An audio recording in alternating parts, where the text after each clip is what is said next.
My dear friends, നമുക്ക് നല്ലൊരു ചക്ക വേവിച്ച് തിന്നാലോ. ചക്ക അതിന് ചേർന്ന് കറി ഉണ്ടാക്കാം. എന്താ കറി എന്നറിയണ്ടേ? കറി ചിക്കൻ കണ്ടോ. ചിക്കനും വെച്ചു, ചക്കയും വേവിച്ചു. നമുക്ക് കഴിച്ചാലോ? കഴിക്കാം.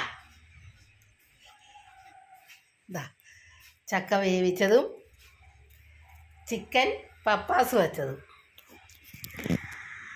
കണ്ടോ. അപ്പോഴത്തേക്ക് എൻ്റെ ചാനലൊന്ന് ലൈക്കും സബ്സ്ക്രൈബും ചെയ്യുക. ശോശാമ്മ കിച്ചൺ. ചക്ക വേവിച്ചതും ചിക്കൻ കറി വെച്ചതും,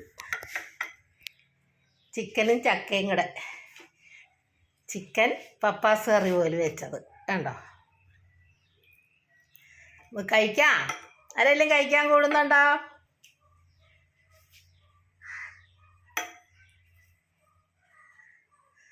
ചിക്കനും ചക്കയും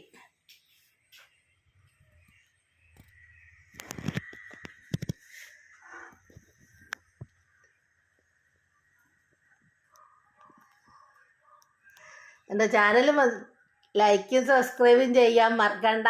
ശോശാമ്മ കിച്ചൺ. ചക്ക ആദ്യം അരിഞ്ഞ് വേവിച്ചെടുക്കുക. വെളുത്തുള്ളി, പച്ചമുളക്, തേങ്ങ എല്ലാം കൂടെ അരച്ചിട്ട് ഇളക്കി, മഞ്ഞളും പാകത്തിന് ഉപ്പ് ഒഴിച്ച് ഇളക്കി കടുകും വറുത്തെടുക്കുക.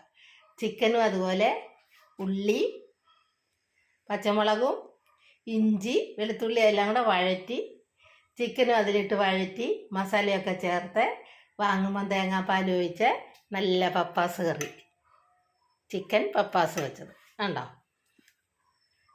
അതെല്ലാം കൂടെ കൂട്ടി നമുക്ക് കഴിക്കാം.